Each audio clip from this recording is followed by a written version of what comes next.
नमस्कार दोस्त, स्वागत है आप सभी का हमारे बुक्स एंड देयर एनालिसिस के क्रम में यूट्यूब चैनल द सुतलू पर। आज दोस्त हमारी जो कहानी है उसका शीर्षक है भौतिक संसार। ठीक है मित्र, तो आइए अब हम समझते हैं कि भौतिक संसार व अगर हमारे पीछे अगर आप देख रहे होंगे तो जो कुछ भी डिटेल्स लिखा है इन सभी डिटेल्स का जो शीर्षक या मुख्य बिंदु या केंद्र बिंदु रहने वाला है वो भी रहने वाला है भौतिक संसार। भौतिक संसार या जो हमारा यूनिवर्स या जो ब्रह्मांड है, क्लास 11th की भौतिक विज्ञान का प्रथम चैप्टर बुक्स में अगर आप देखेंगे तो भौतिक संसार है, फिजिकल वर्ल्ड। कुछ बुक्स में यूपी बोर्ड की जो है हटा दिया गया है, बट कुछ बुक्स जो है यूपी बोर्ड की हैं उनमें आ रहा है अभी भी ये चैप्टर। खैर, तो उस चैप्टर का जो नाम है भौतिक संसार, आज हम उसी को केंद्र बिंदु मान करके समस्त डिटेल्स पे चर्चा करने वाले हैं। क्यों करने वाले हैं, क्या क्या चीजें रहने वाली हैं, सभी की सभी आगे इस वीडियो में आप समझ पाएंगे। मैं यह वीडियो तथा इसके बाद अगला वीडियो, शायद 2 या 3 वीडियो के बाद मैं सीधे जो हमने अपने इस क्रम सीरीज का नाम रखा है बुक्स एंड देयर एनालिसिस, तो सीधे हम अपने पर्टिकुलर बुक क्लास 11th की भौतिक विज्ञान का जो लाइन टू लाइन विश्लेषण लेकर के आने वाले हैं वो शुरू हो जाएगा। फाइनली अभी हम आज जो है इस वीडियो में सिर्फ एक संदर्भ या प्रस्तावना का निर्माण कर रहे हैं। आखिर जो टॉपिक है या लेसन का नाम है भौतिक संसार, अंततः उसके अंतर्गत क्या क्या जानकारियां हैं या असल में भौतिक संसार क्या क्या चीजें हमें सिखाता है, आज इस वीडियो में हम उसके शुरुआती तथ्यों का अध्ययन करेंगे। कोशिश करूंगा कि सभी चीजें हम आपको एक्सप्लेन कर पाएं, समझा पाएं। ठीक है, यहाँ पे पीछे लिखी जितनी भी दोस्त जानकारी है इन सब का केंद्र बिंदु अगर देखा जाए तो भौतिक संसार ही रहेगा, जितना जो कुछ भी डिटेल है। हालांकि कई पार्ट हैं इसमें और सभी पार्ट एक दूसरे से जुड़ करके फाइनली इस भौतिक संसार का ही निर्माण करेंगे। भौतिक संसार मतलब यह है कि सिर्फ मैं नहीं, यहां तक कि संपूर्ण सजीव जगत, निर्जीव जगत या इस ग्रह के बाहर जितना भी जो कुछ भी है, ठीक है, ऑब्जर्वेबल, ठीक है, अगर आप देखेंगे ऑब्जर्वेबल यूनिवर्स तथा जो हमारा टोटल यूनिवर्स है अगर आप देखेंगे तो ये इसमें हमारा ordinary matter, dark energy and dark matter ये सब इंक्लूड होता है। और हम ऑब्जर्वेबल जो यूनिवर्स है वो सिर्फ और सिर्फ इस 100% में से 5% ही होता है, जो कि हम लोगों ने या हम वैज्ञानिकों ने, हम लोगों का सेंस यहाँ वैज्ञानिकों से रहने वाला है, ने जो अब तक ऑब्जर्व किया है। ठीक है, पहुंचे अभी तक भी नहीं है इस पूरे क्षेत्र में या इसकी रिसर्च नहीं कर पाए हैं, बट ठीक है। खैर, ऑब्जर्वेबल यूनिवर्स और फाइनल यूनिवर्स इसमें क्या डिफरेंस है ये भी अभी हम जो है अच्छी तरीके से समझेंगे।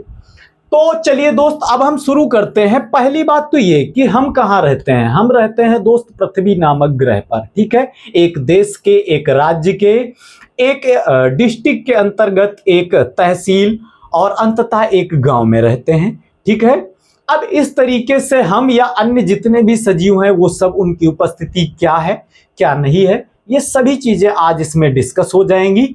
और अगले दिन हमारा जो मुख्य बिंदु होता है भौतिक विज्ञान या विज्ञान, जिसकी ये एक सीरीज लेके आया हूं, उसकी परिभाषाएं या उसके अस्तित्व तथा उसके संपूर्ण डिटेल्स की जानकारी हम धीरे धीरे ग्रहण करेंगे और अंततः जो है सीधे पेज टू पेज हम चीजों को समझना शुरू करेंगे। बात करें जो हमारा यूनिवर्स है या हमारा जो ब्रह्मांड है, ठीक है मित्र, इसकी अगर बात की जाए तो उत्पत्ति की बात अगर रह रही होती है तो आज से लगभग 13.8 अरब वर्ष पूर्व इस संपूर्ण ब्रह्मांड की उत्पत्ति शुरू हुई थी। 4.6 अरब वर्ष पूर्व हमारी पृथ्वी का निर्माण हुआ है। और अगर देखा जाए इस पृथ्वी पे सजीव तो बहुत पहले जन्म लिए, बट अगर मनुष्य यानी हम लोगों की अगर बात की जाए होमोसेपियंस की, तो हम लोगों ने लगभग वही होमोसेपियंस जो है ये 3 लाख वर्ष के करीब से जो है इस ग्रह पे है।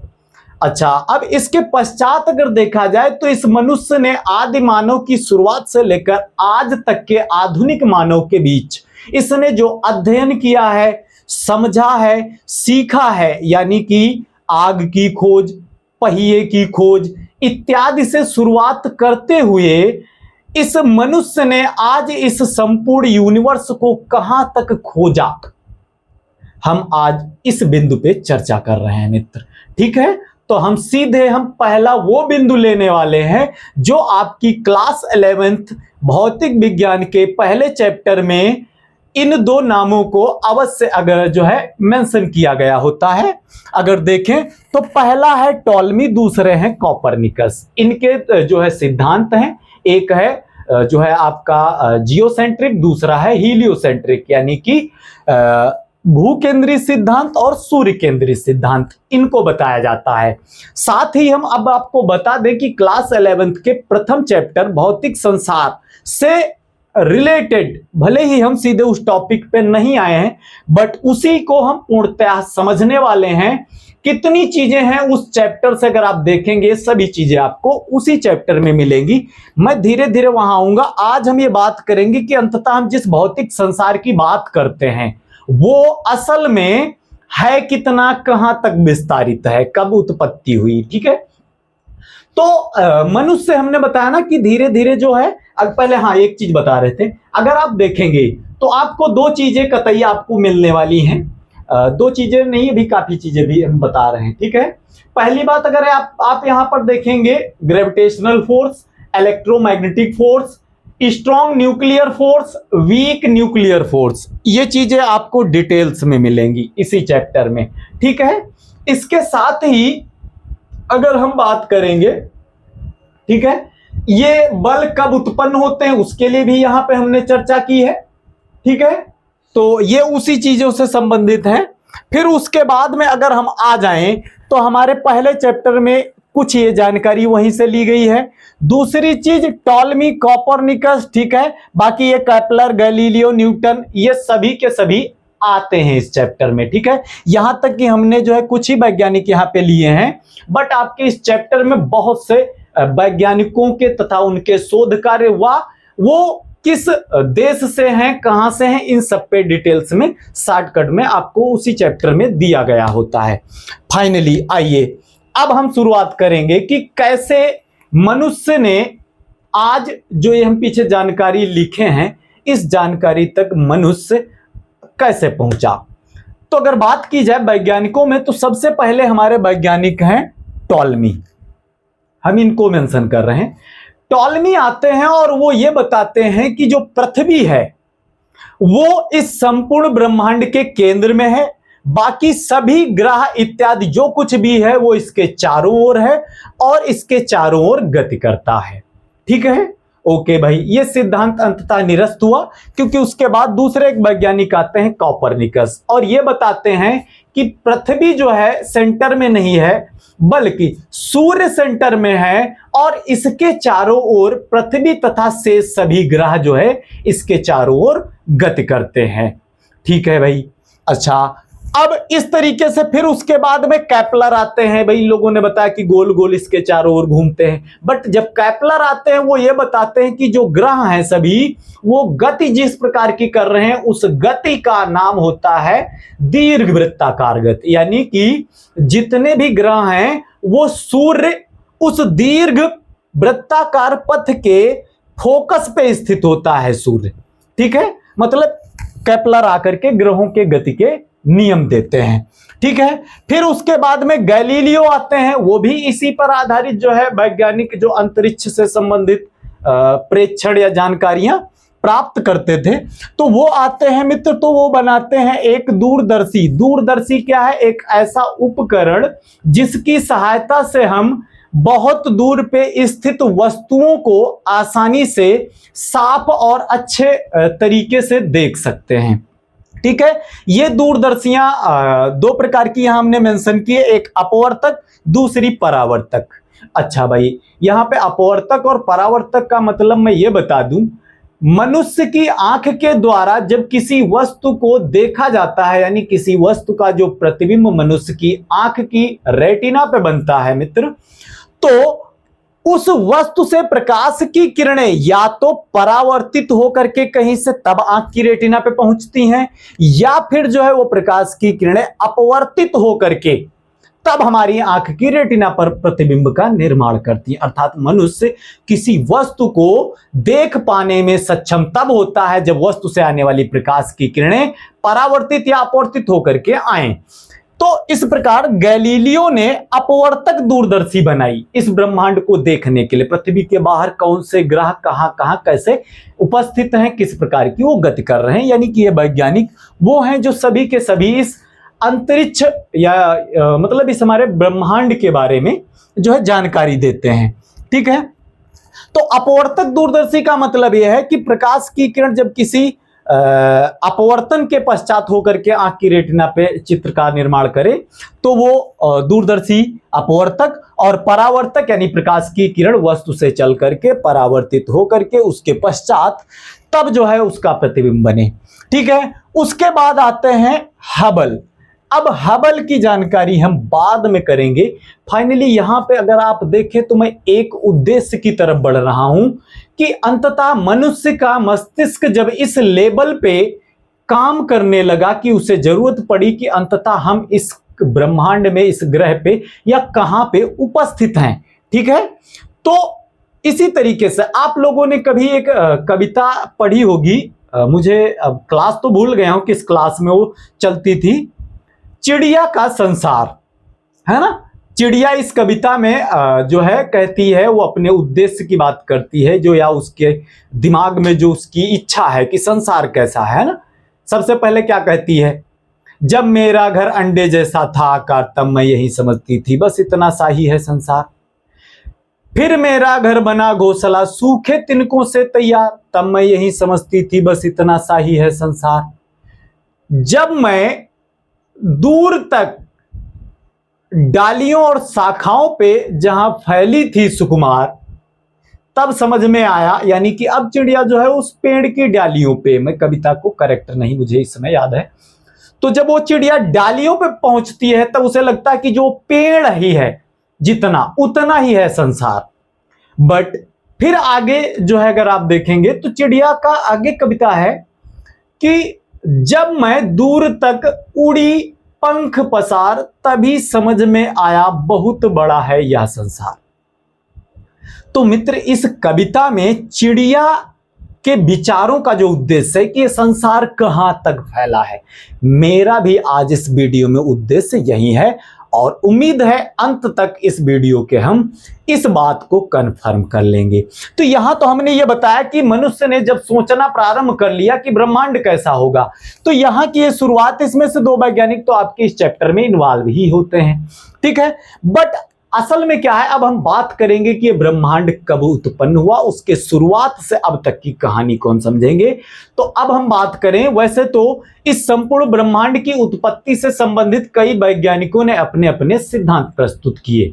ठीक है, बट जो सर्वमान्य सिद्धांत है जिसको हम कहते हैं बिग बैंग सिद्धांत, हमने यहां पे इसको देने वाले वैज्ञानिक थे जॉर्ज लेमेंटेयर। ठीक है, तो इनके द्वारा दिया गया जो बिग बैंग सिद्धांत है ये सर्वमान्य सिद्धांत माना गया ब्रह्मांड की उत्पत्ति से संबंधित। समझे?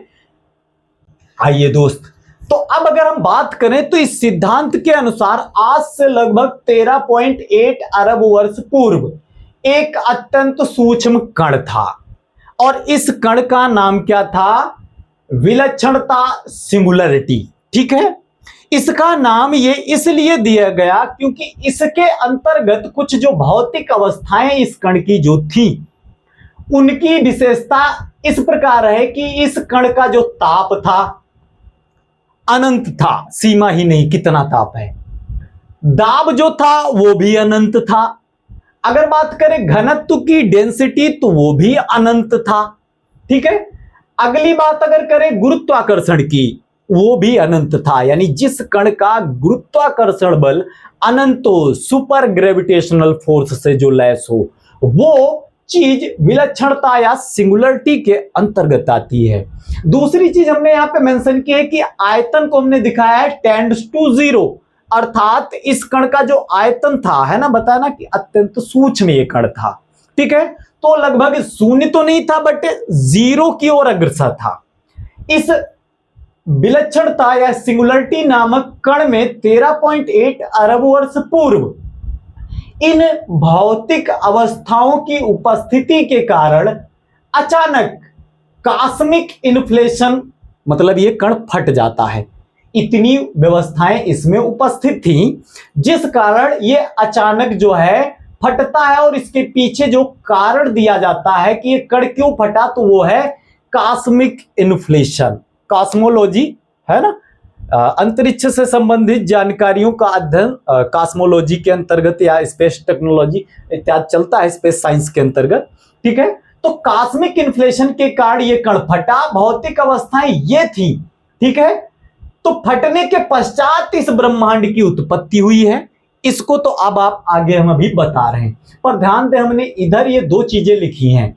एक तो लिखा है बिग बैंग के समय, दूसरा है तारे के फटने पर या वो तारा फट करके जब सुपरनोवा बनता है। दरअसल ये दो बातें हमने इसलिए लिखी कि भाई ये जो कण है, ये कण जब इस अवस्था या स्थिति में होता है तब यानी कि ये सभी भौतिक अवस्थाएं इसमें उपस्थित हों, तो इसी अवस्था को सिंगुलरिटी कहते हैं। और ये अवस्था इस संपूर्ण ब्रह्मांड में, इसके अगर कुछ उदाहरण की कहां मिलता है, कब मिलता है, तो या तो जब बिग बैंग शुरू होगा तब उसके पहले ये कण होगा, या फिर कोई तारा जब फटता है, ठीक है, फट करके सुपरनोवा बनता है, तब भी उस भौतिक अवस्थाओं की बात करें तो वो भी इसी से मैच करते हैं। यानी कि सिंगुलरिटी इसका, इन दो सिंगुलरिटी का के दो ये उदाहरण है मित्र, ठीक है भाई। ओके, तो अब ये चीज इतना क्लियर हुआ। जॉर्ज लेमेंतेर हमने जो बताया भैया, ये जो वैज्ञानिक है जॉर्ज लेमेंतेर, इन्होंने एक सिद्धांत दिया इस ब्रह्मांड की उत्पत्ति से संबंधित, बिग बैंग सिद्धांत, हम उसी को बता रहे हैं, ठीक भाई। कण फटा, क्यों फटा, कॉस्मिक इन्फ्लेशन कारण है, और फटने के पूर्व इसकी जो अवस्थाएं थी वो ये थी, ठीक है। और जो है इसके उदाहरण अगर देखें तो ये दो उदाहरण है सिंगुलरिटी के। अच्छा भाई, जब ये कण बेटा फटता है 13.8 अरब वर्ष पूर्व, तो अनंत मात्रा में ऊर्जा उत्पन्न होती है, बहुत ही विशाल मात्रा में ऊर्जा उत्पन्न होती है। ओके, अब इसी ऊर्जा के उत्पन्न होने के साथ ही मित्र अगर देखा जाए तो इस अंतरिक्ष यानी जो कुछ भी हम अपने चारों तरफ देख पा रहे हैं संपूर्ण ब्रह्मांड में, इस ब्रह्मांड की मान ले छोटा सा कण है, और ये जब फटा तो फट करके फैलना शुरू हुआ, और जब फैलना शुरू हुआ तभी तो यहीं से चीजें आगे बनना शुरू हुई, द्रव्य हो या ऊर्जा हो, या यानी कि अंतरिक्ष का निर्माण शुरू हुआ। और जब एक स्थान से कोई चीज बढ़ करके दूर तक बढ़ी, तभी तो एक जगह से दूसरी जगह तक जाने में समय लगा, और जो समय लगा वहां पे वहीं से ही समय की उत्पत्ति हुई। यानी कि भैया ये जो संपूर्ण ब्रह्मांड हम देख रहे हैं इस कण के फटने से उत्पन्न हुआ, अकॉर्डिंग टू जॉर्ज लेमेंतेर, ठीक है। और जब फटा तो ऊर्जा पर सबसे पहले तो ऊर्जा ही बनी, और ऊर्जा के पश्चात जो है ये अंतरिक्ष का विस्तार शुरू हुआ, और इसके साथ ही अगर देखें तो बेटा समय की भी उत्पत्ति हुई, समय भी यहीं से उत्पन्न हुआ। ठीक भाई, यहां तक आ गए। अब अगर हम देखेंगे तो यहां पे लिखा है भैया ऊर्जा, ऊर्जा के बाद अगर एरो देखेंगे तो कहां पे आया है कि ऊर्जा के पश्चात बेटा दो चीजें बनी, एक तो मूलभूत कण, दूसरे वाहक कण। और यहां पे हमने अल्बर्ट आइंस्टाइन का एक इक्वेशन लिखा है द्रव्यमान ऊर्जा संबंध, ठीक है, E बराबर mc²। दरअसल अल्बर्ट आइंस्टाइन के पहले यह माना जाता था कि द्रव्य एक अलग टॉपिक है या चीज है, और ऊर्जा स्वयं में एक अलग टॉपिक है, इन दोनों का आपस में कोई कनेक्शन नहीं। बट अल्बर्ट आइंस्टाइन आते हैं और वो आ करके ये बताते हैं कि द्रव्यमान को ऊर्जा में और ऊर्जा को द्रव्यमान में बदला जा सकता है। तो अगर यहां देखें इसी घटना से ही सबसे पहले ऊर्जा से ही क्या बनना शुरू हुआ, कण। और कण जो बने वो दो प्रकार के, एक तो जिनका नाम है मूलभूत कण, दूसरा जिनका नाम है वाहक कण। मूलभूत कण भैया आगे चल करके किसका निर्माण करेंगे? पदार्थ। किसी भी पदार्थ का सबसे अत्यंत सूक्ष्मतम जो कण या पार्टिकल माना जाएगा, तो उसको हम यहां पे पदार्थ के से संबंधित परमाणु को रखते हैं। तो जो मूलभूत कण है ये भैया आपस में मिल करके तब किसका निर्माण करते हैं? परमाणु का। बट जो वाहक कण है ये वो कण है जिनकी सहायता से ही भैया जो है ये कण आपस में जुड़ करके तब पदार्थ का निर्माण शुरू करते हैं। आइए आगे समझते हैं कैसे। मूलभूत कण बेटा जो है, अगर सॉरी बेटा बोलने के लिए स्टूडेंट्स के रिस्पेक्ट में बोल गया, मूलभूत कण, वैसे मैं मित्र बोलूंगा। मूलभूत कण बेटा दो प्रकार के, और वाहक कण भी अगर आप देखेंगे तो भैया यहां पे दो प्रकार के हैं। मूलभूत कण दो प्रकार के जो होते हैं वो कौन कौन से? क्वार्क्स तथा लेप्टॉन्स। यानी अगर देखा जाए तो कॉस्मिक इन्फ्लेशन के कारण इस पार्टिकल सिंगुलरिटी के फटने के पश्चात अगर देखें हम तो सबसे पहले अगर पदार्थ से संबंधित देखा जाए तो क्या बनना शुरू हुआ? क्वार्क्स तथा लेप्टॉन। ठीक है, तो यहां अगर देखें क्वार्क्स की अगर बात करें, थोड़ा इसको पॉज करो। ठीक है मित्र, हम कहां आ गए थे? हम आ गए थे मूलभूत कण पे। ठीक है, तो मूलभूत कण दो प्रकार के, क्वार्क्स तथा लेप्टॉन। ये वो भैया पार्टिकल हैं जिनसे भविष्य में आगे चल करके द्रव्य का निर्माण होगा। ठीक है मित्र, तो क्वार्क्स भी भैया दो प्रकार के होते हैं, एक होता है प्रोटॉन, दूसरा होता है न्यूट्रॉन। ठीक है भाई, ये कुछ आ गई है मक्खी, पॉज करो। ठीक है मित्र, तो क्वार्क्स जो हैं वो दो प्रकार के होते हैं, एक होते हैं प्रोटॉन, दूसरे होते हैं न्यूट्रॉन। और अगर बात करें लेप्टॉन्स की तो ये भी दो प्रकार के, एक होता है इलेक्ट्रॉन, दूसरा होता है न्यूट्रिनो। ठीक है, तो यहां पर अगर देखा जाए, अगर आप देख रहे होंगे कि प्रोटॉन न्यूट्रॉन आपस में एक दूसरे से जुड़ करके किसका निर्माण करते हैं? परमाणु के नाभिक का।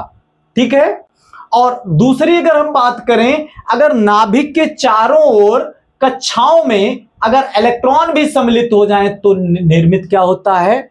परमाणु।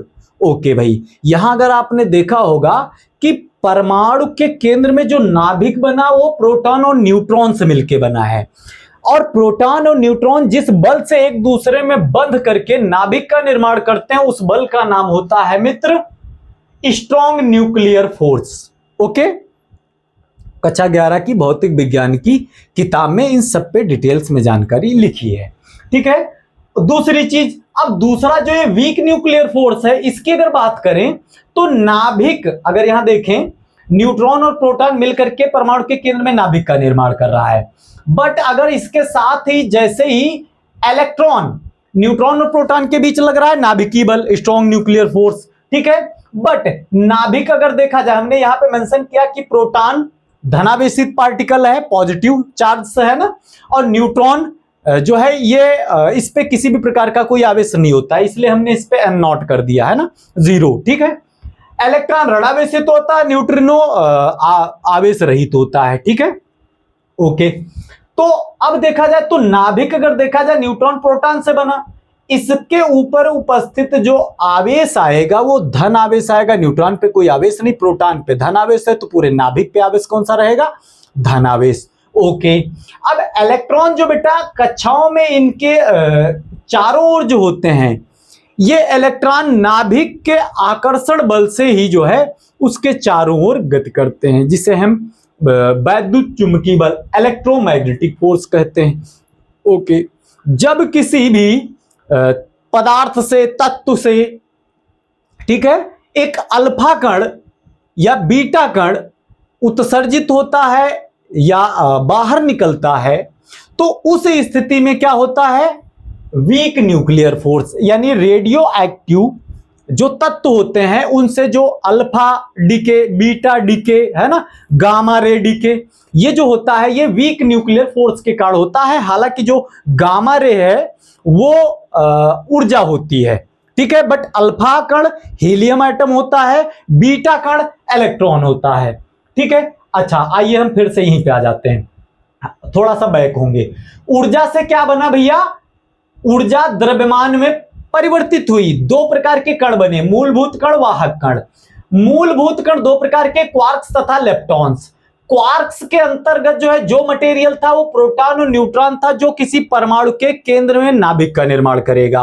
ओके, लेप्टॉन्स के अंतर्गत अगर देखा जाए तो जो इलेक्ट्रॉन है वो उस नाभिक के चारों ओर गति करते हुए जो है संपूर्ण एक परमाणु का निर्माण करेंगे। ठीक है भाई। अब यहां पे अगर देखा जाए तो ये जो पार्टिकल हैं आपस में जब जुड़े हैं तो इनको जोड़ करके कौन रखते हैं, हमने अभी यहीं पे बताया कि इन सब में इन चीजों का इंपॉर्टेंस है। ठीक है भाई। ओके, अच्छा, हमारे रूम में भाई ये कहीं से मक्खी आ गई है, एक दो हैं और भी हैं, मैं माफी चाहूंगा। अब इनका इलाज इस समय मेरे पास नहीं है, सॉरी इसके लिए। खैर आइए देखते हैं। दूसरी अगर बात करें मित्र, तो यहां पे हमने दूसरी बात क्या कही थी, वाहक कण।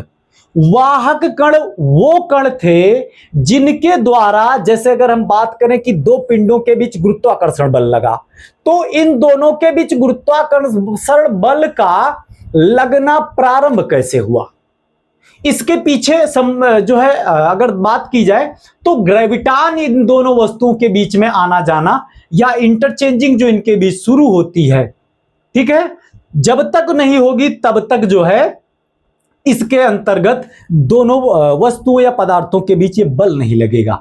अर्थात यहां पर किसी एटम या पदार्थ की जब निर्माण प्रक्रिया शुरू हुई, किनका, मूलभूत कणों को जोड़ करके पदार्थ का निर्माण करने की प्रक्रिया जब शुरू हुई, तो इसमें वाहक कणों का महत्वपूर्ण योगदान था कि जुड़ने से पहले उन दोनों के बीच में आकर्षण बल तो होना चाहिए। अब उस बल को उत्पन्न करने वाले जो वाहक बल देखा जाए तो दो प्रकार के, एक है फोटॉन, दूसरा है ग्लूऑन। ग्लूऑन वो बल, वो कण है जो दो पिंडों के बीच या दो कणों के बीच बलों का वाहक करते, मतलब लेकर के जाते हैं, बलों का आदान प्रदान करते हैं। ठीक है, दो वस्तुओं के बीच में, या जैसे ये दो कण जुड़ करके नाभिक का निर्माण किए, तो इनमें बलों को ले जाने वाला अगर देखा जाए तो स्ट्रॉन्ग न्यूक्लियर फोर्स की अगर बात करें, न्यूट्रॉन, प्रोटॉन, तो ये देखो वाहक बलों के अंतर्गत हमने एग्जांपल में लिखा और क्लास 11 की भौतिक विज्ञान में ये चीजें मेंशन है। इसीलिए मैं आज इस वीडियो में सिर्फ इस चैप्टर की प्रस्तावना या संपूर्ण ब्रह्मांड की उत्पत्ति से संबंधित चर्चाएं लेकर के आया हूं। शायद मैं थोड़ा जल्दी बोल रहा हूं, तेज बोल रहा हूं, खैर धीरे धीरे आप देखते हैं, पहला वीडियो है, मैं भी थोड़ा नर्वस हूं। ठीक है दोस्त, तो वाहक कण दो प्रकार के, फोटॉन और ग्लूऑन। ठीक है, तो अगर देखा जाए फोटॉन वो कण होते हैं जो ऊर्जा को एक जगह से दूसरी जगह लेके जाते हैं। जैसे सूर्य से पृथ्वी तक जो ऊर्जा आती है रेडिएशन विकिरण के रूप में, तो वो अगर देखा जाए तो फोटॉनों या ऊर्जा के पैकेटों या बंडलों के रूप में यहां तक आती है।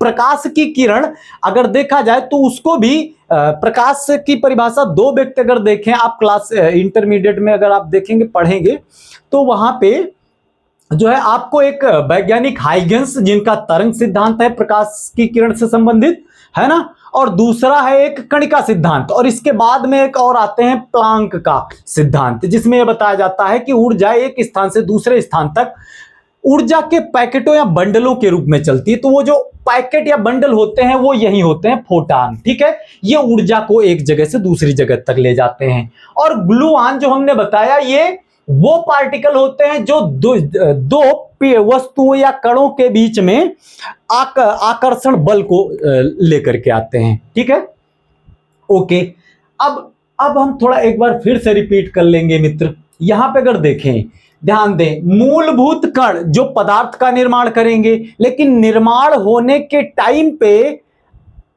दोनों पिंडों के बीच आकर्षण बल चाहिए, वो ग्लूऑनों से मिलेगा। अब ये जब जुड़ना या ये प्रक्रिया चल रही होगी तो ऊर्जा की भी जरूरत पड़ेगी, तो ऐसी स्थिति में ऊर्जा का आदान प्रदान या वाहन जो करते हैं, लेकर के जाते हैं, वो फोटॉन। तो यहां अगर देखा जाए तो मित्र, इस सिंगुलरिटी के फटने के पश्चात अगर देखा जाए तो इस ब्रह्मांड में जो द्रव्य यानी कि पहला एटम बना था वो हाइड्रोजन का बना था। उससे कम अगर देखा जाए तो वो हीलियम है। इसके बाद शेष अन्य तत्व हैं। संपूर्ण ब्रह्मांड में सबसे प्रचुर मात्रा में हाइड्रोजन है। ठीक है, अच्छा, अब इसके बाद अगर बात करें तो हमने यहां पे बता दिया कि पदार्थ का जब निर्माण हुआ तो जिन कणों से निर्माण हुआ वो कण मूलभूत कण रहे, और इन कणों को जोड़ने के लिए ऊर्जा और जिस बल की जरूरत पड़ी वो ग्लूऑन, यानी कि इन कणों ने उसमें अपना योगदान दिया। अब साथ में यहां पे अगर हम बात करें थोड़ा सा मित्र, अगर आप देख रहे होंगे तो हमने वाहक कणों के साथ जो बात ऐड की है, ठीक है, उसमें अगर देखें तो हमने लिखा है कि बल तथा ऊर्जा को ले जाने वाले ये कण हैं, और इन जो बल हैं जैसे कि गुरुत्वाकर्षण बल, वो भैया ग्रेविटानो के, यानी जिन दो वस्तुओं के बीच गुरुत्वाकर्षण बल लग रहा है उन दो वस्तुओं के बीच जब तक ग्रेविटानो का विनिमय नहीं होगा तब तक दोनों उन पिंडों के बीच में बल, गुरुत्वाकर्षण बल उत्पन्न नहीं होगा। फिर दूसरा है इलेक्ट्रोमैग्नेटिक फोर्स, यानी वैद्युत चुंबकीय बल। इसके लिए भैया जो अगर आप देखें तो दोनों जिन दो वस्तुओं या पिंडों के बीच वैद्युत बल कार्य कर रहा होगा उन जगहों पे फोटानों का विनिमय होगा दोनों के बीच में। अच्छा, स्ट्रॉन्ग न्यूक्लियर फोर्स, अगर स्ट्रॉन्ग न्यूक्लियर फोर्स यानी कि प्रबल नाभिकीय बल, तो वो किसी भी नाभिक के बीच होता है, तो उसमें अगर देखा जाए तो किसकी यहां पे बात कर रहा हूं, न्यूक्लियानों के बीच मेसानों का विनिमय, ठीक है। अच्छा, अगर देखा जाए वीक न्यूक्लियर फोर्स की अगर हम बात करें, है ना, क्षीण या दुर्बल नाभिकीय बल, तो वो किस पे निर्भर करता है, बोसानों के विनिमय से। और अभी हमने बताया था कि रेडियो एक्टिवता या रेडियो एक्टिव तत्वों के अंदर से अल्फा डीके, बीटा डीके, या पदार्थ या तत्व के अंदर से अल्फा कण का बाहर आना या बीटा कण का बाहर आना जो है, वो दरअसल जो अल्फा कण बाहर निकलता है किसी तत्व से, उन दोनों के बीच लगने वाला जो बल है वो वीक न्यूक्लियर फोर्स होता है।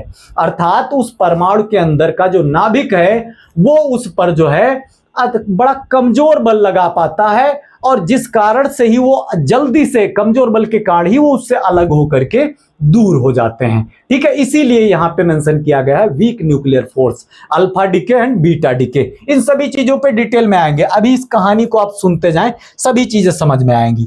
तो यहां तक जो चीजें थी हमने आपको समझाया। अभी इस बिंदु पे आ जाते हैं। यहां हमने क्या लिखा कि ग्लूऑन क्या है। ग्लूऑन, ध्यान दें, हमने बताया ग्लूऑन का संबंध अभी यहां मैं किससे कर रहा हूं भैया, बोसान से। और बोसान हमने यहां पे मेंशन किया है शॉर्टकट में, जिसका संबंध है वीक न्यूक्लियर फोर्स से, ठीक है। अब भैया महत्वपूर्ण कहानी अब आ रही है बोसानों पे। ग्लूऑन जो है भैया, यहां पे देखें, ग्लूऑन बोसान कणों का एक प्रकार है जो कि गेज बोसान श्रेणी के कणों का एक सदस्य है। यानी कि भैया जो है, अगर आप देखेंगे तो जो ग्लूऑन है वो एक जिस प्रकार का कण है, वो उस प्रकार के और भी कई कण हैं, उनकी एक पूरी एक श्रेणी है, और उस श्रेणी में, श्रेणी को कहते हैं जो है गेज बोसान श्रेणी। और इसमें से जो बोसान कण है, ठीक है, वही एक जिसका नाम रखा गया है ग्लूऑन। और इसका काम क्या था, इसका काम था कि जो है जब कोई कण अलग हो रहा हो किसी चीज से, या उसमें जो जुड़ करके रहता है, उसकी शुरुआत किसने की, अर्थात जब दो कण आपस में जुड़े तो वो बल आया कहां से, किनके कारण आया, अभी हमने बताया बलों को ले जाने में ग्लूऑन। और ग्लूऑन जो है वो बोसान शब्द से, दरअसल कण वो एक ही श्रेणी के हैं ये दोनों कण, ठीक है, नाम अलग अलग है, ठीक है। अभी इसके और भी हम कई नाम बताने वाले हैं मित्र, ठीक है। फिलहाल आप ध्यान रखें, ग्लूऑन और बोसान एक ही चीज है, एक ही खानदान के दोनों कण हैं, ठीक है। और जो खानदान है उसका नाम है गेज बोसान सीरीज, ठीक है, ओके। अब इस कण पे आते हैं। दरअसल ये जो कण है ये वो कण है जिससे वैज्ञानिकों को ये पता चला कि इससे हमें ये पता चलेगा कि आखिर जब द्रव्य यानी पदार्थ के पहले परमाणु का निर्माण शुरू हुआ तो ऐसी क्या स्थिति थी जिसके कारण दो कण आपस में जुड़े। जैसे भाई नाभिक का निर्माण हुआ तो न्यूट्रॉन प्रोटॉन जुड़े, ठीक है, या अब नाभिक के चारों ओर जो इलेक्ट्रॉन आए तो वो इलेक्ट्रॉन आकर्षण बल से परमाणु के नाभिक से जुड़े होते हैं, तो वहां भी अगर आप देखें एक बल ही है। तो यानी कि दो कणों को आपस में जोड़ करके जो रखने वाला मुख्य पार्टिकल है, बल को लेकर के जाने वाला मुख्य पार्टिकल है, वो है ग्लूऑन या बोसान। अब बात आती है इस बोसान शब्द की। तो बात अगर हम करें तो ये जो बोसान शब्द है उसकी, थोड़ा सा भैया जो है पॉज करो।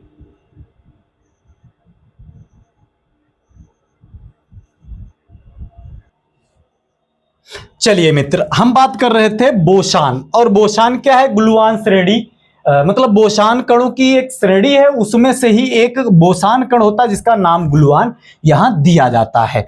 अब हम बात करें एक जो ये हम बात कर रहे हैं शब्द बोसान की, ठीक है भाई।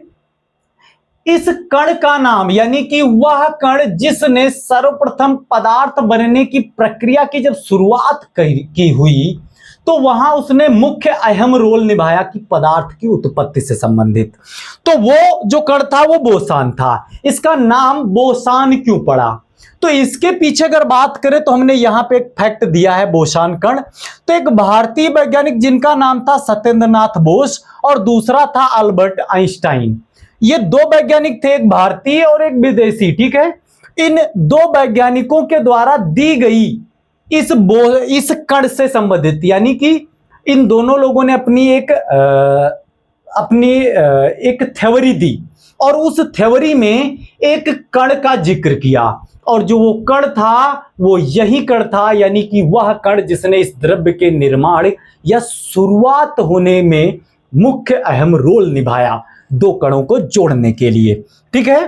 तो सत्येंद्रनाथ बोस के जो है बोस शब्द और आइंस्टाइन के, इससे दोनों इन शब्दों को मिला करके, क्योंकि इन दोनों लोगों की थ्योरी अलग अलग थी बट एक ही कण से संबंधित थी और लगभग सिमिलर थी, इसलिए इन दोनों की थ्योरी से निकल करके आया शब्द बोसान शब्द। ये उसी कण का नाम है जिस कण के अंतर्गत इस ब्रह्मांड की उत्पत्ति या इस संपूर्ण द्रव्य जो पदार्थ है, अभी हम आगे बताएंगे कि कहां कितना ये द्रव्य है, ठीक है, इन सब की उत्पत्ति पर अपनी जानकारी देता है, ठीक है।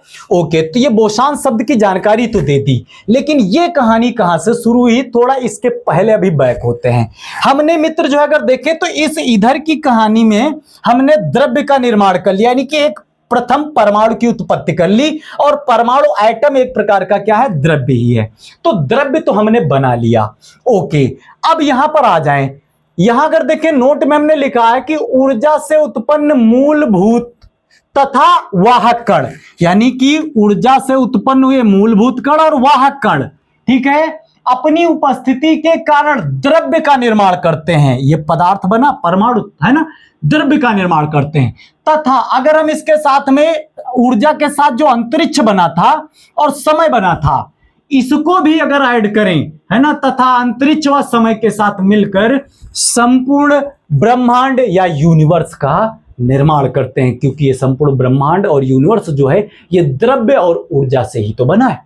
ओके, ठीक है भाई। तो अब बात यह आती है कि जब ब्रह्मांड या संपूर्ण ब्रह्मांड बनना शुरू हुआ, इसकी उत्पत्ति जब शुरू हुई मित्र, ठीक है, तो इसमें सबसे अहम रोल किस कण का आया? वाहक कण का दूसरा रूप जो है ग्लूऑन, ठीक है।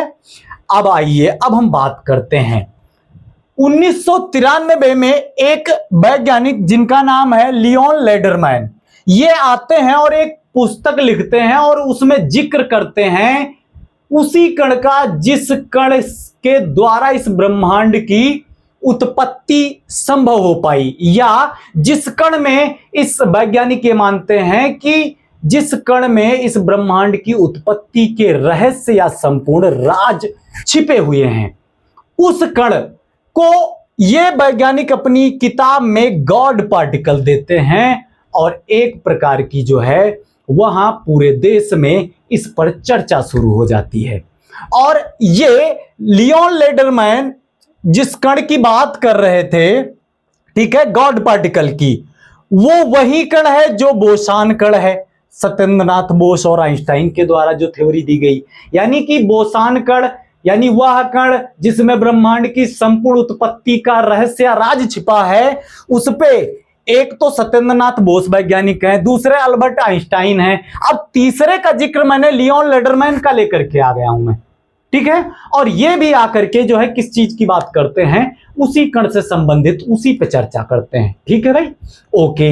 यहीं से आगे जो है इस कहानी पे आगे ट्विस्ट आता है और आधुनिक समय या इसके पहले से इस कण की जो थ्योरी या इसकी जानकारी है, इस पे संबंधित वैज्ञानिकों के प्रयोग, प्रेक्षण या जो निष्कर्ष हैं वो आगे अब और देखिए। इसी कण पे एक व्यक्ति हैं जिनका नाम है पीटर हिग्स।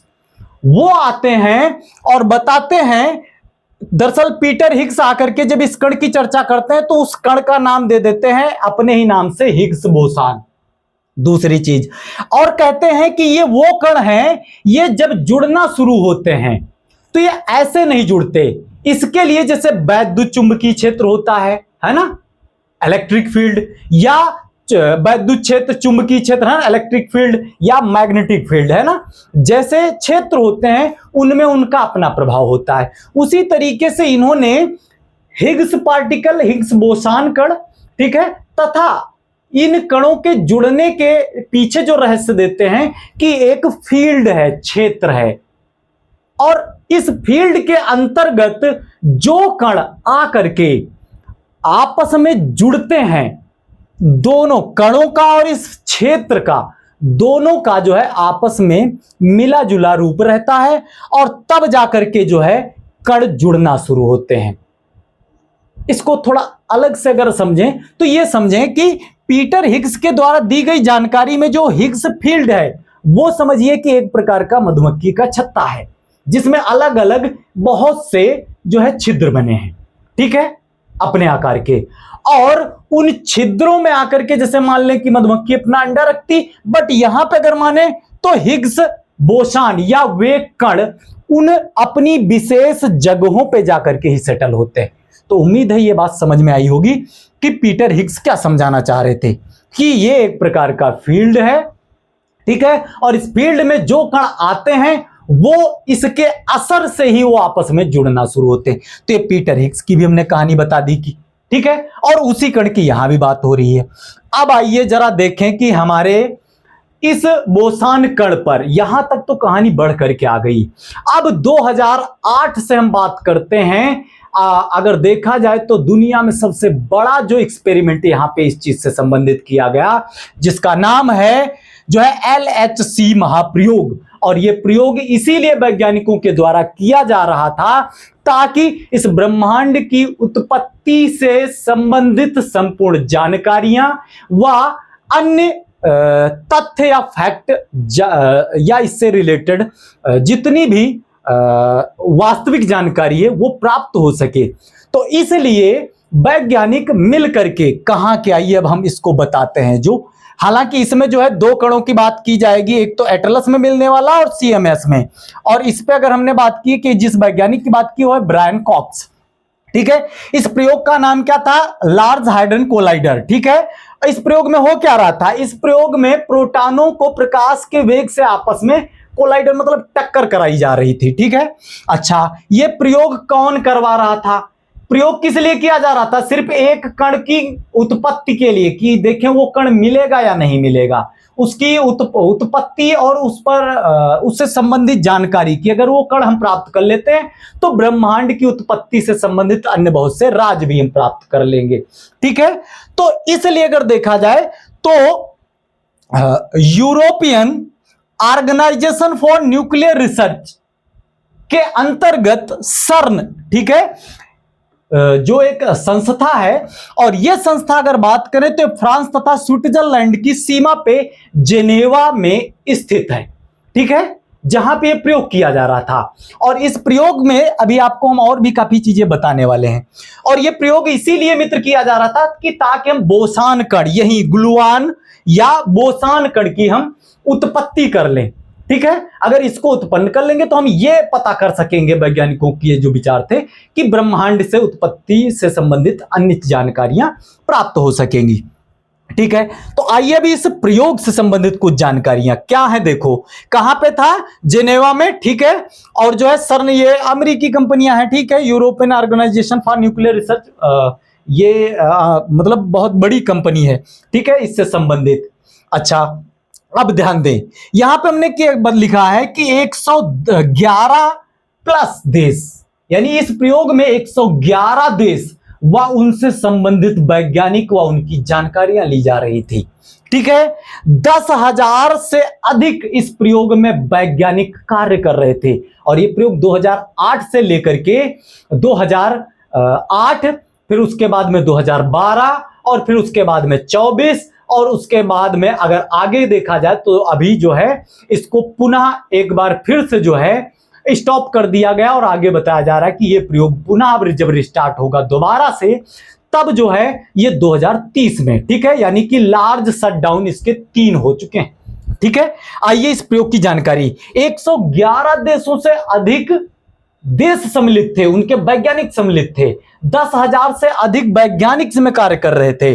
भारत से संबंधित अगर देखा जाए तो भाभा एटॉमिक रिसर्च सेंटर, ठीक है, बार्क से वैज्ञानिक व जानकारी तथा बेंगलुरु में स्थित HCL भारतीय कंपनी के द्वारा बनाई गई इस प्रयोग में मेमोरी कार्ड का प्रयोग किया जा रहा था और 200 से अधिक भारतीय वैज्ञानिक इस प्रयोग में सम्मिलित थे।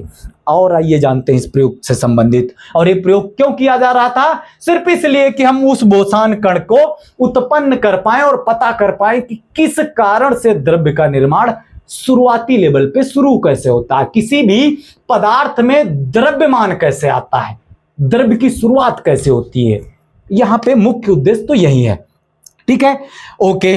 अब अगर बात करें तो इसके यहां ताप की हमने बात की है, यानी कि जब यह प्रयोग किया जा रहा था मित्र, तब उस समय, यानी कि जब यह प्रयोग एक्सपेरिमेंट चल रहा था तो उस समय इन मशीनों का या इस जगह का जो ताप था प्रयोग में, वो 10 खरब डिग्री सेल्सियस ताप था, जो कि सूर्य के अंदर उपस्थित ताप का लाखों गुना है।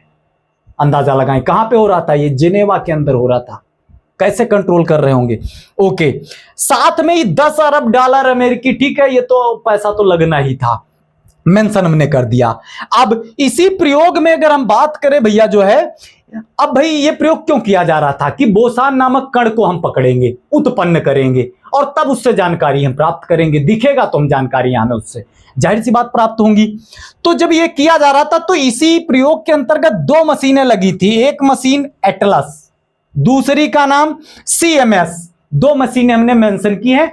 इन मशीनों का काम था कण डिटेक्टर, मतलब कण को पकड़ने वाला। जैसे ही बोसान कण उत्पन्न होगा हम उसको इन मशीनों के द्वारा कैच करेंगे और जानकारी प्राप्त करेंगे। और ये अगर बात करें तो ये जो एटलस नामक मशीन थी, ये भैया मशीन जो है इसका वजन 7,000 टन था, अंदाजा लगा ना। दूसरी CMS जो मशीन थी उसका भार जो था वो भैया जो है 14,000 टन था। और ये वो रिपोर्ट जो मैं दे रहा हूं, ये रिपोर्ट भैया शायद दैनिक भास्कर या नव भारत टाइम्स, 2 में से किसी एक न्यूज पेपर के आर्टिकल से हमने ली है। ठीक है, अगर लगे आपको तो बताना, हम भेज देंगे डिटेल। ठीक है, ओके। तो ये 2 मशीनें थी, कण डिटेक्टर, और इतने बड़े बड़े थे। अब आइए मुख्य जानकारी। 175 मीटर गहराई में जमीन में ये एक्सपेरिमेंट चल रहा था। दूसरी चीज, कितनी दूर तक? 27 किलोमीटर लंबी गोल परिधि के रूप में जो है ये 175 मीटर नीचे गहराई में एक्सपेरिमेंट किया जा रहा था मित्र। ठीक है, ओके। तो यहां तक हमने बता दिया।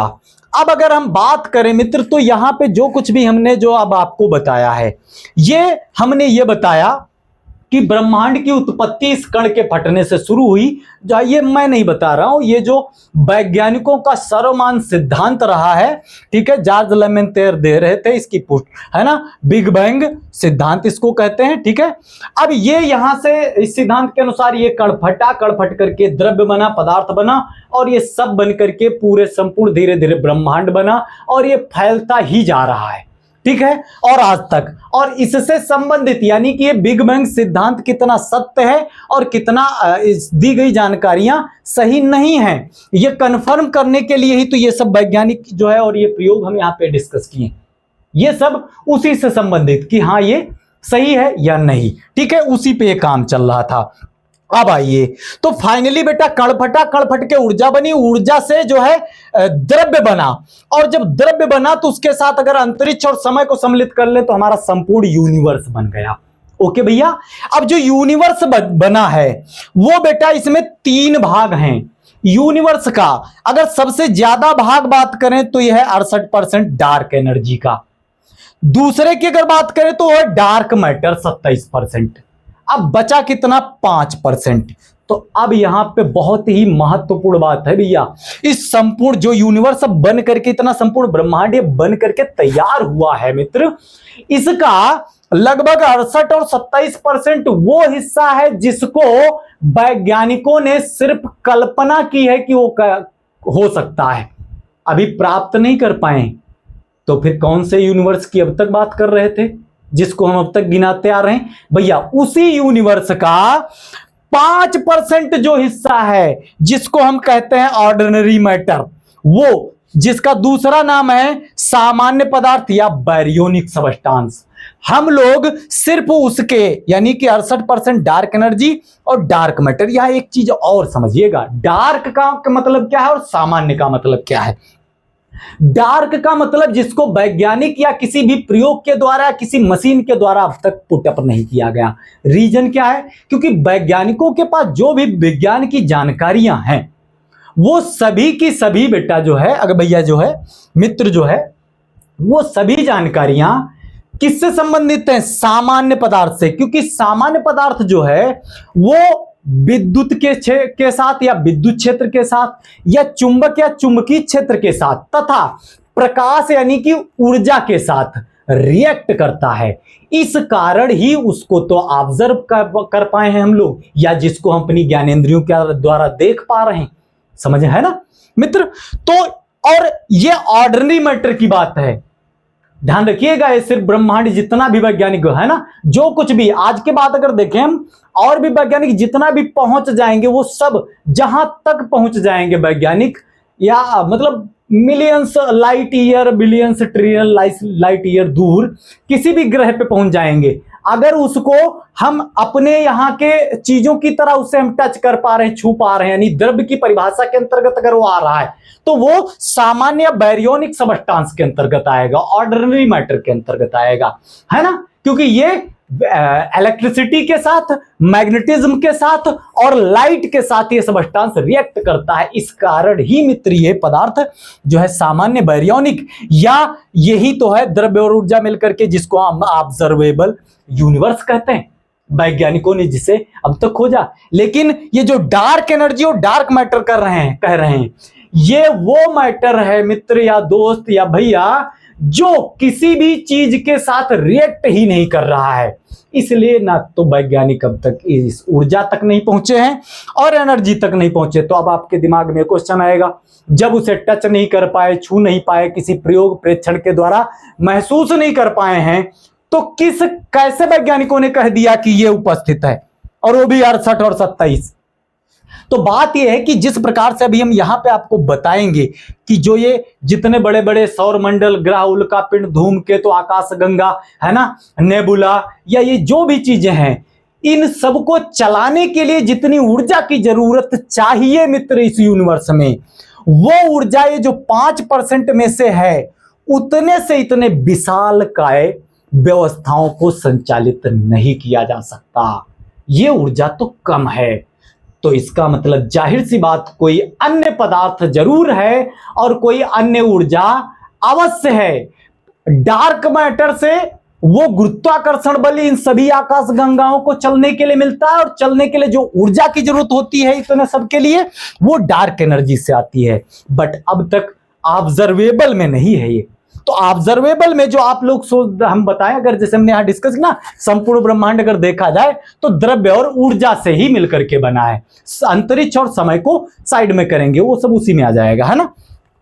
तो अगर आप देखेंगे तो यहां अब ये समझ में आ गया होगा कि यूनिवर्स क्या है और ऑब्जर्वेबल यूनिवर्स क्या है। ऑब्जर्वेबल यूनिवर्स वो है जिसको द्रव्य और ऊर्जा की परिभाषाएं जो हम आप विज्ञान में पढ़ते हैं उसके अंतर्गत कंसीडर किया जाता है, वो है ऑर्डिनरी या बैरियोनिक सबस्टांस, है ना? और इसी पे वैज्ञानिक आज तक काम कर रहे हैं। इन तक तो नहीं पहुंचे हैं, बट ये इनकी उपस्थिति हमारे यूनिवर्स में है या नहीं, उसके पीछे जो कारण है वो ये कारण बताया जाता है कि इतनी बड़ी विशाल आकाश गंगाएं और इन सब सौरमंडल या इत्यादि अरबों खरबों इनको संचालित करने के लिए जिस ऊर्जा की जरूरत है वो ऊर्जा मित्र जो है ये 5% तो नहीं कर सकती। जाहिर सी बात है, इतनी बड़ी विशाल काय आकाश गंगाओं को रन कराने के लिए अतिरिक्त कहीं ना कहीं द्रव्य है जिससे ग्रेविटेशनल फोर्स मिलता है इनको, और चलने के लिए अतिरिक्त कहीं ना कहीं ऊर्जा है जिससे ये संपूर्ण आकाश गंगाएं चलती हैं। तब ये कंसीडरिंग में आती हैं कि dark energy and dark matter भी यूनिवर्स में है। तो ये है यूनिवर्स, बट अगर ऑब्जर्वेबल यूनिवर्स की बात करें तो वो है 5% उसमें से जो द्रव्य और ऊर्जा से मिलकर के बना है। ठीक है, ओके। अब आइए जरा हम इधर आ जाते हैं। अब हम बात करेंगे टॉलमी की।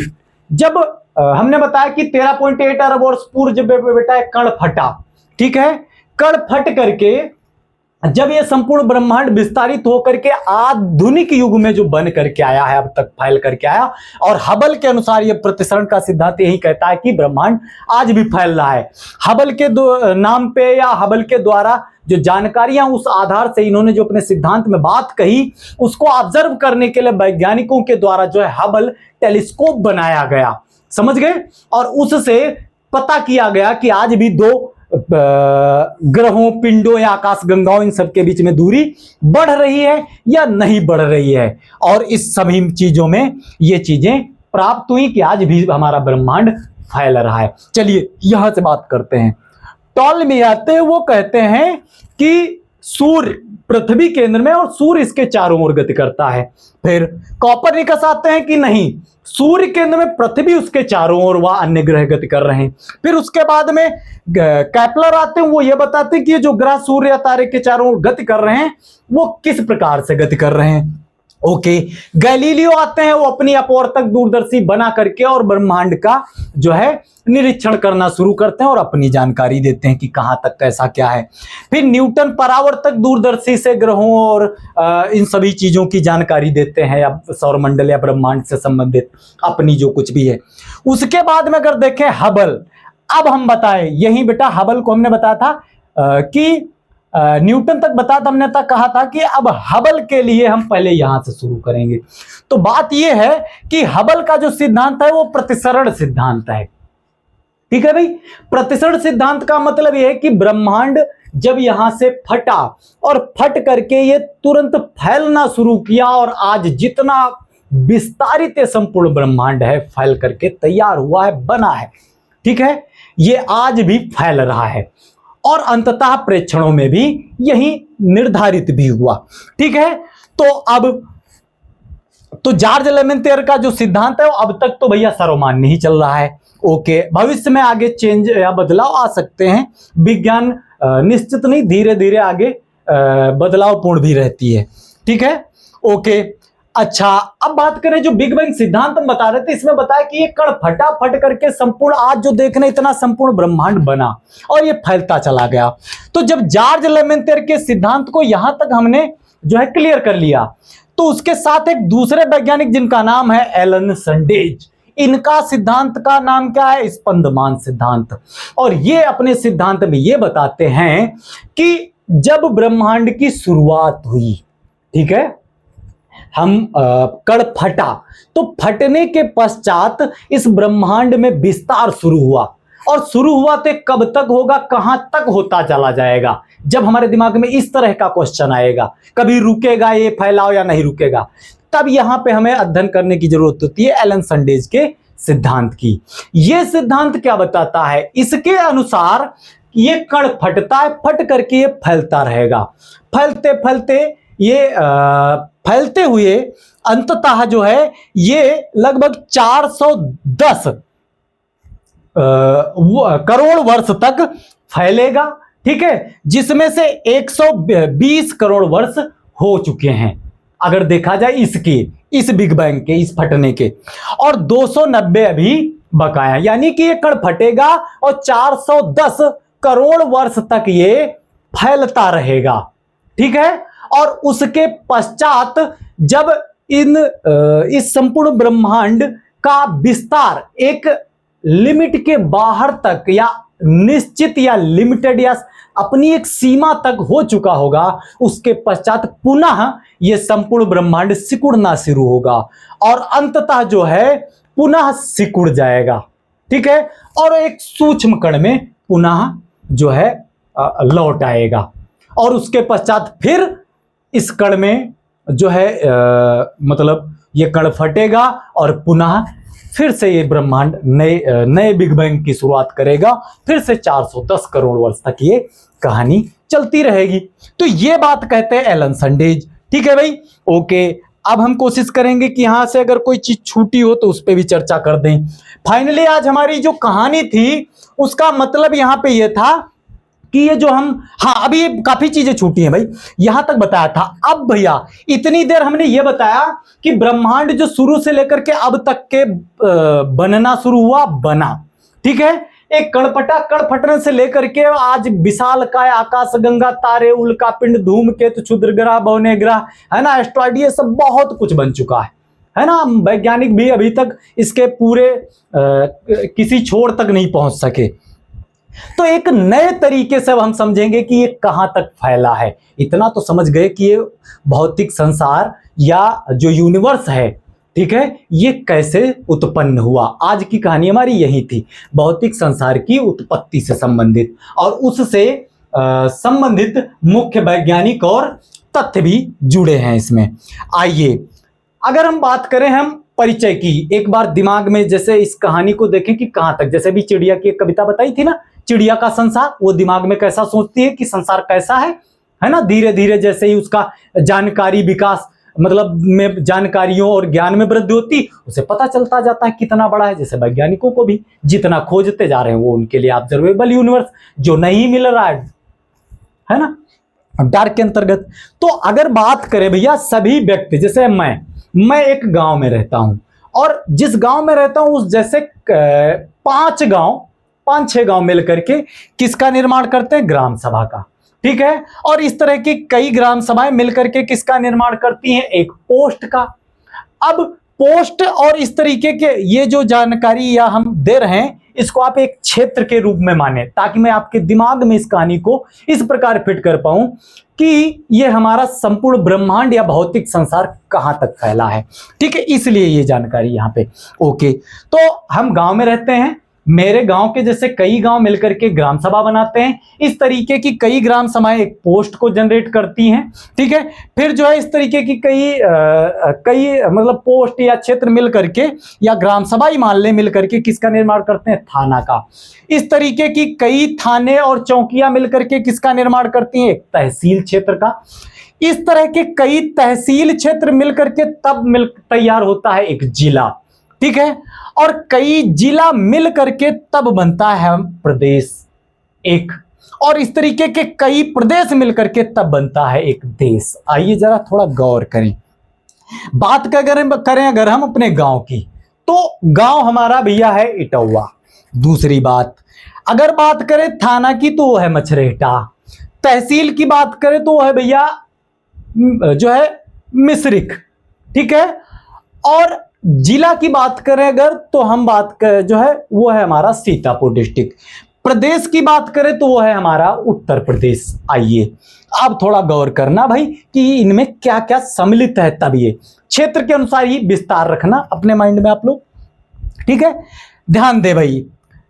अगर उत्तर प्रदेश के अंतर्गत बात करें भाई, मैं सीतापुर जिले में रहता हूं। इस जैसे 75 जिले मिलकर के तब बना रहे हैं उत्तर प्रदेश को। और उत्तर प्रदेश के अंतर्गत अगर बात करें तो 28 राज्य और 8 केंद्र शासित प्रदेश हैं। तो अब ये मिलकर के किसका निर्माण करते हैं, एक देश को। और वो देश क्या है, हमारा भारत है ना, इंडिया, दैट इज भारत। ठीक है, अब तो देश तो बन गया। अब बेटा इस तरीके के बहुत से देश, यानी कि संपूर्ण पृथ्वी पे जितने देश हैं जो कि जमीन पे रह रहे हैं, है ना, लैंड पे।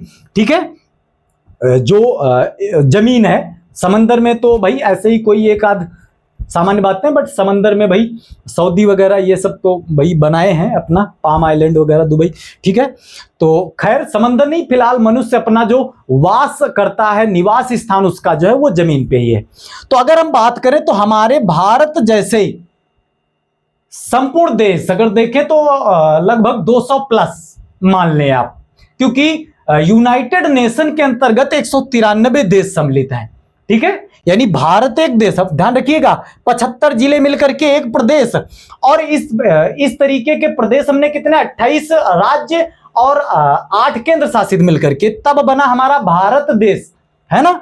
और इसके बाद अगर बात करें इस जैसे कितने लगभग 200 देश, ठीक है, मिलकर के किसका निर्माण करते हैं, विश्व का। ध्यान रखिएगा अभी विश्व क्या है, क्षेत्रीय डाटा मैं ले रहा हूं, ठीक है। अच्छा, अब ये जो देश थे ये सभी किस पे है, जमीन पे। अब अगर हम इसके साथ समंदर, पर्वत, पठार, झरने, नदियां, वन, है ना, सागर, महासागर, इन सब को एक साथ सम्मिलित कर लें तो किस चीज का निर्माण होता है, विश्व का, है ना, ठीक है। ओके, अब ध्यान दें, सॉरी, सभी देश मिलकर के किसका, थोड़ा गलत बोल गए, सभी देश मिलकर के जो जमीन पे हैं वो किसका निर्माण करेंगे, विश्व का, ठीक है। अब विश्व के साथ अगर हम बेटा सभी पर्वत, पठार, नदियां, झरने इत्यादि सबको जोड़ दें, ठीक है, तो हमारा ग्रह बनता है जिसका नाम है पृथ्वी। अब बेटा इस तरीके के कई ग्रह, उपग्रह, उल्कापिंड, धूमकेतु, क्षुद्र ग्रह, बौने ग्रह तथा इनका मुखिया तारा, जैसे हमारे सौरमंडल का तारा क्या है, सूर्य, इनको सम्मिलित कर लें तो क्या बनेगा, तब बनता है हमारा भैया सौरमंडल। और इस तरीके के अरबों खरबों सौरमंडल मिलकर के किस चीज का निर्माण करते हैं, आकाश गंगा का। और इस तरीके की अरबों खरबों आकाश गंगाएं मिलकर के किसका निर्माण करती हैं, ब्रह्मांड का। और ये जो मैं बता रहा हूं इस सभी चीजों को तो हम और यानी कि हमारे वैज्ञानिकों ने ऑब्जर्व किया है अपनी आंखों से, ये तो सब है ना, इसलिए इसको हमने किस में डाला है, ऑब्जर्वेबल यूनिवर्स में, ठीक है। डार्क एनर्जी, डार्क मैटर अलग।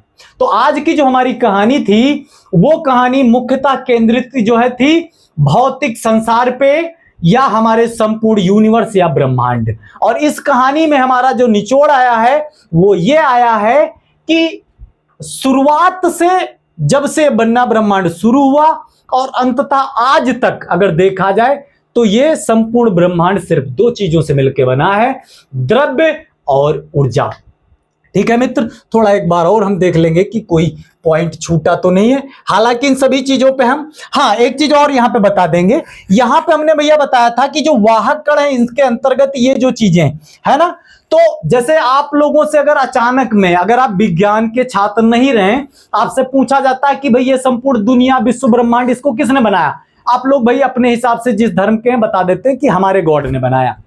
बट यहां पे आपने देखा होगा कि जिस ब्रह्मांड या यूनिवर्स या जिस चीज की बात की जा रही है वो गॉड के द्वारा, किसी भी गॉड के द्वारा तो नहीं निर्मित है ना। तो अगर देखा जाए, अगर थोड़ी देर को यहां अगर देखें तो यहां से भैया जो ये जो कण फट के सबसे पहले तो भैया ये ऊर्जा अनंत मात्रा में उत्पन्न हुई, ऊर्जा से ही बेटा द्रव्यमान बन करके आया। और जो द्रव्य का जो पहला पार्टिकल, शुरुआती पार्टिकल थे वो क्या थे, क्वार्क्स एंड लेप्टॉन्स। क्वार्क्स जो है किसी भी पदार्थ के सूक्ष्मतम पार्टिकल यानी परमाणु के केंद्र में उपस्थित नाभिक के जो है प्रोटॉन और न्यूट्रॉनों के संयोग से बनता है। और अगर जो इलेक्ट्रॉन के अंतर्गत आने वाला इलेक्ट्रॉन को हम उसी में सम्मिलित कर दें या उसके साथ अरेंज हो जाएं अपनी व्यवस्था के आधार पे, तो परमाणु या द्रव्य का निर्माण होता है। और यह निर्माण तब हो पाता है, अभी हम समझा रहे थे, कि जब ये कण अपनी पूर्ण भूमिका निभाते हैं। और यह भूमिका निभाने के लिए अगर आप देखेंगे तो हमने यहाँ पे 4 बल लिखे हैं। और आप अपनी भौतिक विज्ञान की किताब को 11 की किताब को जब आप उठाएंगे तब आप देखेंगे कि ये चारों के चारों बलों को डिटेल्ड में विद प्रॉपर्टी विद फार्मूले के साथ आपको उसमें कई पार्टों में टॉपिकों में आपको मिलेंगे। क्यों? क्योंकि ये जो द्रव्य बना या ये जो संपूर्ण ब्रह्मांड बना, इसकी रचना हुई, तो रचना होने में जो इसकी अहम भूमिका थी वो जिनकी थी, वो किनकी थी? फोटानों और ग्लुआनों की। फोटान यानी कि ऊर्जा और ग्लुआन वो जिनकी सहायता से ये कण जुड़े और ये द्रव्य पदार्थ बनना शुरू हुआ। समझ में आया? और तो ध्यान रखिए, इस ब्रह्मांड की उत्पत्ति में अगर अहम भूमिका जिन बलों की है वो ये है 4 बल: गुरुत्वाकर्षण बल, वैद्युतचुंबकीय बल, प्रबल नाभिकीय बल, दुर्बल नाभिकीय बल। इन बलों के प्रभाव से ही द्रव्य की उत्पत्ति हुई, शुरुआत हुई। सर्वप्रथम तत्व जो बना वो सबसे हल्का तत्व हाइड्रोजन बना, फिर उससे जो है हीलियम बना और शेष अन्य तत्व या गैसें इस ब्रह्मांड में। तो देखा जाए सबसे ज्यादा प्रचुर मात्रा में इस ब्रह्मांड में अगर देखा जाए तो हाइड्रोजन और जो है फिर हीलियम आती है। ठीक है भाई। तो इस ब्रह्मांड की उत्पत्ति यानी कि इस पदार्थ या संपूर्ण जो कुछ भी हम देख पा रहे हैं उसकी उत्पत्ति जिनसे हुई वो मूलभूत कण हैं, और ये इस ब्रह्मांड का निर्माण कर पाए उसमें जो सहयोग कर रहे थे वो ये वाहक कण, वाहक बल कार्य कर रहे थे। तो एक प्रकार से समझें ये वो 4 गॉड या देवता हैं जिन्होंने इस द्रव्य की रचना की। और ऊर्जा तो बेटा इस कण के फटने के टाइम पे ही अनंत मात्रा में बनी थी। और इसीलिए वैज्ञानिक के डार्क एनर्जी और डार्क मैटर की जब बात आती है, सिद्धांत पे जब वैज्ञानिक तथ्यों पर आया जाता है तो यहां पे जब ये कण फटता है तो जितनी मात्रा में ऊर्जा उत्पन्न हुई उतनी मात्रा की ऊर्जा को ही जब यहां कंसीडर करते हैं तब पता चलता है कि ऑर्डिनरी मैटर या ऊर्जा जो कुछ है वो तो 5% ही है। उत्पन्न वहां बहुत हुई थी और ऑब्जर्व करने में हमें 5% मिलेगा। ये तो हम अभी प्रेक्षण और प्रयोगों से अभी तक नहीं प्राप्त कर पाए। आज की मित्र हमारी जो कहानी थी उस कहानी का शीर्षक था भौतिक संसार, यानी जो पाठ का टॉपिक का नाम था मैं उस नाम को आज इस वीडियो में डिफाइन कर रहा था। आज की हमारी ये एक कहानी थी। ठीक है। और आगे की जो कहानी है वो अब हम आगे इस ब्रह्मांड के जितने भी तथ्य या जो भी द्रव्य और ऊर्जा है उसको विज्ञान के अंतर्गत कितने भागों में बांट के रखा जाता है, तथा इसके साथ ही हमारा जो भौतिक विज्ञान का सिलेबस है इन सभी चीजों पे अगली जो कहानियां अगले वीडियो में लेकर के आने वाले हैं। इसी के साथ हम अपने वीडियो को समाप्त करते हैं। जानकारी यदि अगर अच्छी लगी है तो आप अपने मित्रों या साथियों को साझा कर सकते हैं। ठीक है दोस्त, मिलते हैं अगले वीडियो में, तब तक के लिए नमस्ते।